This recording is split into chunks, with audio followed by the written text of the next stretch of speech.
Assalamualaikum warahmatullahi wabarakatuh. Halo sahabat FGLSN, salam literasi, ayo membaca. Perkenalkan, nama saya Adi Widiana dari SMA Negeri 3 Pangkal Pinang. Di sini saya akan membacakan sebuah cerita yang berasal dari Provinsi Riau yang berjudul Si Molek. Pengarangnya adalah Murti Bunanta dan diilustrasikan oleh GM Sudarta. Penasaran dengan alur ceritanya? Simak ya.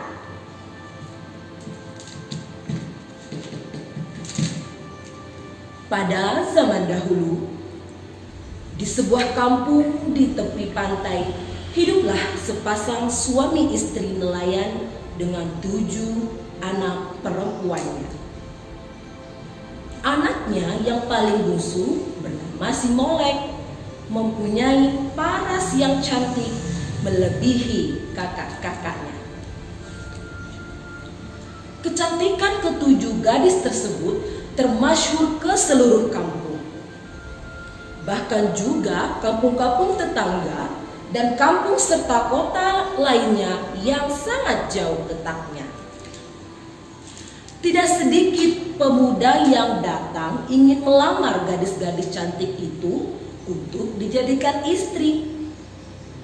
Akan tetapi, belum seorang pun memenuhi idaman gadis-gadis tersebut. Lama-kelamaan, tidak ada lagi pemuda yang berani melamar mereka. Karena itu, ayah dan ibu ke-7 gadis tersebut merasa malu karena anak-anak gadis mereka yang telah dewasa belum juga bersuami. Pada suatu hari, bukan seorang pemuda yang datang, melainkan seekor ikan jerawan yang bertamu ke rumah orang tua gadis-gadis tersebut. Maksud kedatangannya ingin meminang salah seorang di antara ke-7 gadis itu. Seperti biasa, lamaran disampaikan oleh suami istri tersebut kepada anak-anak perempuannya. Mula-mula mereka bertanya kepada si sulung. Si sulung menolak. Katanya, "Apa? Si jerawan berani meminangku? Benar-benar tak tahu diri. Lebih baik aku mati daripada menjadi istri binatang yang menjijikan itu. Suruhlah ia lekas-lekas enyah dari sini." Demikianlah jawab si sulung menghina si ikan jerawan. Karena si sulung tidak mau menerima lamaran ikan jerawan, maka ibunya bertanya kepada anak gadisnya yang kedua. Jawaban anaknya yang kedua itu pun sama dengan si sulung. Sambil menghina, ia pun menolak lamaran ikan jerawan. Demikianlah berturut-turut ibunya menemui anaknya yang kedua, yang ketiga, keempat, kelima, sampai yang keenam. Tetapi jawaban mereka sama saja. Mereka semua menolak diperistri oleh si jerawan. Tidak satu pun yang sudi menjadi istri seekor ikan. Akhirnya si ibu bertanya kepada anaknya yang bungsu, "Hai Molek, aku sudah bertanya kepada ke-6 kakak-kakakmu. Semua kakakmu menolak bersuamikan si jerawan yang berwujud seekor ikan. Sekarang tinggallah kau, satu-satunya yang belum kutanyai. Maukah kau diperistri oleh si jerawan?" Jawab si Molek, "Ibu, biarpun ia seekor binatang, kalau ia berhati mulia dan cinta sesama, serta mempunyai tingkah laku yang dapat dipuji, aku akan menerima lamarannya. Kalau itu juga menjadi kehendak ibu." Ayah dan ibu tidak memaksa. Kau sendiri yang memutuskan. Kalau kau mau menerima lamaran si jerawan dan menganggap dialah jodohmu, ayah dan ibu pun ikut senang. sahut ibunya. Setelah beberapa saat mempertimbangkannya, si Molek menerima lamaran ikan jerawan. Lalu dikawinkanlah mereka berdua. Setelah menikah, si Molek dan si jerawan hidup rukun sebagai suami istri. Akan tetapi, setiap hari si Molek menerima ejekan dan hinaan dari kakak-kakaknya karena bersuamikan seekor ikan. Walaupun demikian, ia tidak merasa sedih ataupun menyesal. Si Molek tetap mencintai suaminya. Hanya ada satu hal yang menjadi pertanyaan si Molek. Ia tidak tahu apa mata pencaharian suaminya sehari-hari untuk mencukupi hidup mereka. Ia tidak tahu kemana ia pergi. Karena setiap kali kakak-kakaknya mengejeknya mengenai rahasia pekerjaan si jerawan, maka si Molek memutuskan untuk mengikuti suaminya guna mengetahui kemana dia pergi setiap hari. Pada suatu pagi, ketika si jerawan berangkat bekerja, dengan sembunyi-sembunyi si Molek mengikutinya. Terlihat oleh si Molek, suaminya berjalan menuju ke tengah hutan. Ketika sampai di sana, tiba-tiba ia menghilang di balik rumpun semak-semak yang rimbun daunnya. Dari kejauhan, si Molek mengawasi perbuatan suaminya. Tak lama kemudian, keluar dari semak-semak, terlihat si jerawan telah berubah menjadi seorang anak muda yang sangat gagah dan tampan. Hampir-hampir saja si Molek berteriak karena tidak dapat menahan kegembiraannya. Ia tidak percaya melihat suaminya berubah menjadi seorang manusia yang sangat tampan.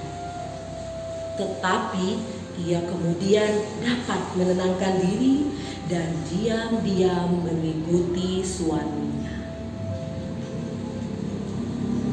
Dilihatnya, si jerawan berjalan dengan gagah menuju pantai. Di sana, ia memiliki sebuah perahu layar miliknya. Segera dengan perahu layar itu, jerawan menuju ke tengah laut, bergabung dengan nelayan-nelayan yang lain. Rupanya, setiap pagi ketika pergi berlayar, suami si Molek berubah menjadi pemuda yang tampan. Sorenya, setelah menjual hasil tangkapannya, ia kembali ke hutan dan pulang ke rumah sebagai seekor jerawan. Si Molek menyimpan rahasia suaminya rapat-rapat.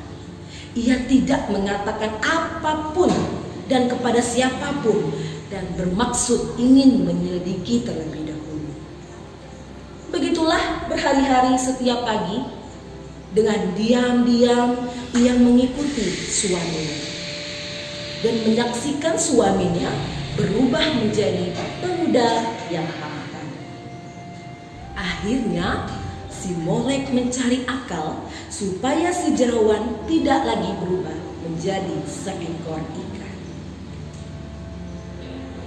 Pada suatu pagi, ketika jerawan sudah melepaskan kulitnya dan pergi ke pantai, si Molek perlahan-lahan menghampiri semak-semak. Dilihatnya di atas tanah, di antara semak-semak yang rimbun daunnya itu, tergeletak seonggok kulit jerawan. Mula-mula si Molek ragu-ragu untuk melaksanakan niatnya. Akhirnya diambillah kulit jerawan tersebut dan disembunyikan. Sore itu, ketika jerawan kembali dari menangkap ikan, si Molek sudah menunggu kedatangan suaminya di balik semak-semak. Bukan main terkejutnya jerawan melihat si Molek sudah berdiri di tempat ia menyembunyikan kulit ikannya. Segera ia akan lari menyembunyikan diri. Tetapi si Molek segera menangkap tangannya dan berkata, "Suamiku, jangan lari. Jangan menutupi dirimu yang gagah dan tampan itu dengan kulit jerawan yang menjijikan ini. Perhatikanlah dirimu yang sebenarnya kepada orang-orang. Apakah kau malu bersuamikan seekor jerawan?" Tanya jerawan kepada si Molek. "Sama sekali tidak. Bukankah aku telah menerima lamaranmu menjadi istrimu dan hidup berbahagia? Selama ini aku dihina dan diejek oleh kakak-kakakku. Apakah hal ini harus terus terjadi?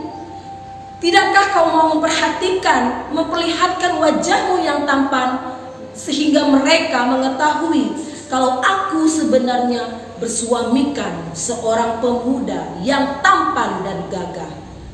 Mereka tentu akan berhenti menghinaku. Lagi pula, kalau kau memang benar-benar mencintaiku, penuhilah permintaanku ini." Sahut si Molek selanjutnya. "Baiklah kalau begitu kehendakmu," kata si jerawan lagi. Maka pulanglah mereka berdua kembali ke rumahnya. Di tengah jalan, si Molek bertanya kepada suaminya, "Siapakah sebenarnya nama Kakanda?" "Jerawan adalah nama ikan." "Namaku Tanara," jawab suaminya. Tanara, Kakanda Tanara? Alangkah gagahnya namamu itu. Setelah sekian lama aku bersuami, baru sekarang aku mengetahui namamu," kata si Molek bahagia. Sekarang hidup si Molek dan Tanara makin bertambah bahagia. Sebaliknya, kakak-kakaknya menjadi semakin dengki dan iri. Mereka menyesal tidak menerima lamaran Tanara. Dalam hati mereka ingin merebut hati Tanara dari si Molek. Mereka masing-masing ingin menjadi istri si Tanara. Pada suatu hari, Tanara minta izin istrinya akan berlayar jauh ke negeri orang.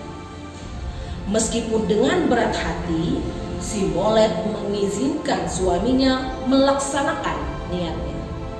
Mereka akan berpisah untuk waktu yang lama. Si Molek melepas suaminya pergi berlayar dengan doa dan harapan. Sementara itu, kakak-kakak si Molek merasa bahagia atas kepergian si Tanara. Dalam hati mereka, masing-masing timbul maksud jahat untuk mencelakakan adik bungsunya. Mereka bersepakat untuk membunuh si Molek. Rencana jahat itu akan mereka laksanakan kalau si Tanara kembali dari berlayar. Lalu si Tanara tentu akan memilih salah seorang dari mereka untuk menjadi istrinya. Beberapa tahun kemudian, tersiarlah kabar ke seluruh pelosok kampung bahwa Tanara akan segera pulang dari perantauannya dengan membawa kekayaan yang tidak sedikit. Mendengar berita itu, amat senanglah hati si Molek karena suami yang dirindukannya akan segera kembali. Pada hari kedatangan suaminya, si Molek lekas-lekas berangkat ke pelabuhan. Keenam kakak-kakaknya yang mempunyai maksud buruk pura-pura menawarkan kebaikan untuk pergi menemaninya. Maka berangkatlah mereka bersama-sama ke pelabuhan. Karena kapal Tanara belum tiba, kakak-kakak si Molek mengajak si Molek pergi bersampan, bersukaria sementara menunggu kedatangan kapal si Tanara. Ketujuh kakak beradik itu kemudian mengambil 2 buah sampan serta mendayung dan bersendagura. Makin lama, kedua sampan itu makin menjauh pantai sehingga tiba ke tengah lautan. Ketika itulah si sulung berkata dengan dengki, "Hai Molek, tinggallah kau seorang di sini. Kau tidak patut mendapatkan suami segagah dan setampan si Nora. Akulah yang patut menjadi istrimu.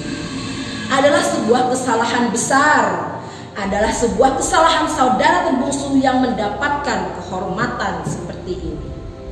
Segera kakak-kakaknya pindah ke dalam sampan yang sebuah lagi. Mereka membawa semua perkakas dayung. Selamat tinggal Molek, nantikan suami yang kau cintai menjemputmu di sini. Setelah berkata demikian, cepat-cepat mereka mengayuh sampannya kembali ke pantai dan meninggalkan si Molek tak berdaya seorang diri. Si Molek yang malang mencoba mendayung sampannya dengan tangannya sendiri. Ia berdoa dan berharap ada orang yang datang menolong. Akan tetapi usahanya sia-sia. Angin siang yang mulai bertiup kencang semakin membawanya ke tengah lautan luas seorang diri, terombang-ambing dalam sampan kecil yang menyebabkan si Molek kelelahan dan amat berputus asa. Akhirnya si Molek jatuh pingsan. Sementara itu, dari jauh tampak iring-iringan perahu besar mendekat. Perahu-perahu itu berisi emas, perak, dan barang-barang berharga lainnya. Iringan perahu-perahu itu milik Tanara. Ketika itu, Tanara sedang berada di geladak perahunya, menikmati udara yang nyaman. Pandangannya tiba-tiba tertumbuk pada sebuah sampan kecil berayun-ayun. Setelah didekati, terlihat dalam sampan kecil itu terbaring seorang anak gadis seorang diri. Lalu Tanara memanggil anak buahnya. Kemari sebentar. Lihatlah, ada seorang anak gadis terbaring pingsan. Mungkin dia memerlukan pertolongan. Cobalah angkat gadis itu ke atas perahu kita dan berilah bantuan. Dengan cepat, anak buah kapal melemparkan tali dan mengikat sampan serta mengangkat anak gadis itu. Lalu dibaringkannya di atas tempat tidur yang tersedia. Tanara menatap anak gadis itu. Ia pun takjub akan kecantikannya. Tiba-tiba ia teringat akan istrinya, si Molek. Mirip betul wajah istrinya dengan anak gadis tersebut. Dalam hati ia bertanya-tanya, mengapa ia terhanyut seorang diri? Apa yang sesungguhnya terjadi? Kata Tanara. Ketika Tanara sedang kebingungan, anak gadis itu tiba-tiba sadar dari pingsannya. Dengan perlahan-lahan dibukanya matanya dan dengan suara lembut ia bertanya, "Di mana aku berada? Siapa yang bawa aku kemari? Serta siapakah kau? Hai, bukankah kau Tanara, suamiku?" Seketika mereka mengenali diri masing-masing. Segera mereka berpelukan dan kemudian mereka saling menceritakan kisahnya. "Alangkah busuknya hati kakak-kakakmu itu," kata Tanara kepada istrinya. "Biarlah, nanti aku yang akan memberi balasan atas perbuatan mereka." Tanara kemudian menyuruh anak kapalnya mengambil sebuah peti besar dan si Molek dimasukkan ke dalam peti itu, supaya kakak-kakaknya tidak tahu bahwa si Molek sudah ditolong oleh Tanara. Setiba di pelabuhan, orang kampung beramai-ramai menyambut kedatangan Tanara dari perantauan. Orang mengeluh-elukan dan mengerumuni kapalnya melihat harta Tanara yang tidak sedikit jumlahnya. Sebagian dari orang-orang kampung beramai-ramai mengantarkan Tanara ke rumahnya. Sementara itu, keenam orang kakak si Molek telah mempersiapkan diri menanti kedatangan Tanara. Mereka berpakaian serba indah untuk menarik perhatian Tanara. "Mana si Molek, istriku? Mengapa ia tidak tampak?" tanya si Tanara, pura-pura tidak tahu. "Tadi kami lihat ia pergi ke pantai akan menjemputmu. Tidakkah kau berjumpa dengan dia di pantai?" tanya kakak-kakaknya serempak, bermanis-manis seakan-akan tidak melakukan kejahatan terhadap si Molek. Mendengar jawaban dari kakak-kakak si Molek, Tanara terlihat sedih. Semua kakak-kakaknya tersebut menghibur dan menarik hati Tanara. Ada yang menghidangkan makanan lezat, ada yang menuangkan minuman segar. Orang-orang kampung ikut bertandang sehingga terselenggara pesta besar di rumah Tanara. Tanara kemudian dipersilakan bercerita tentang pengalamannya selama merantau. Orang asyik mendengarkan cerita Tanara berlayar dari satu pulau ke pulau yang lain. Juga tentang bagaimana dia mendapatkan kekayaannya. Tanpa disangka-sangka, demikian kata Tanara sebelum mengakhiri cerita. Ketika perahu kami mendekati pelabuhan, tampak sebuah sampan kecil terombang-ambing. Seorang gadis terbaring tak berdaya di dalamnya. Lalu kami tolonglah dia. Mana dia sekarang? Tanya keenam kakak si Molek hampir serempak. Baiklah, akan kuperlihatkan dia pada kalian. Tapi letakkan dulu sebuah kursi di sampingku, sebab dia masih hidup. Segera anak buah Tanara membawa masuk seorang gadis yang amat cantik bagaikan bidadari. Ia kemudian duduk di sebelah Tanara, sangat sepadan kedua orang muda itu. Yang laki-laki gagah dan tampan, yang perempuan amat elok parasnya. Orang-orang yang sedang berkumpul di rumah Tanara memperhatikan gadis yang cantik itu. Setelah diperhatikan, sadarlah mereka bahwa gadis cantik itu adalah si Molek. Tanara kemudian berkata, "Kalian lihat sendiri, inilah si Molek, istriku yang telah dicelakai orang. Aku telah mengetahui siapa yang melakukan perbuatan laknat tersebut. Aku tidak berniat akan membalas kejahatannya. Semoga saja mereka menyesali perbuatannya." Kakak si Molek amat malu mendengar perkataan dan sindiran Tanara. Mereka menyesali perbuatan mereka dan meminta maaf kepada si Molek dan Tanara. Sejak saat itu, si Molek dan Tanara bertambah bahagia hidupnya. Mereka memaafkan perbuatan kakak-kakaknya dan kakak-kakak si Molek memperbaiki sifat-sifat buruknya. Mereka tidak lagi dengki dan iri kepada si Molek dan mereka pun hidup bahagia. Baiklah, pesan moral yang dapat kita ambil dari kisah si Molek adalah jangan menilai seseorang hanya dari luarnya saja. Pribadi seseorang terlalu kompleks untuk dapat diketahui dari kulitnya. Terima kasih sahabat FGLSN, sampai berjumpa di lain waktu. Akhir kata, wassalamualaikum warahmatullahi wabarakatuh.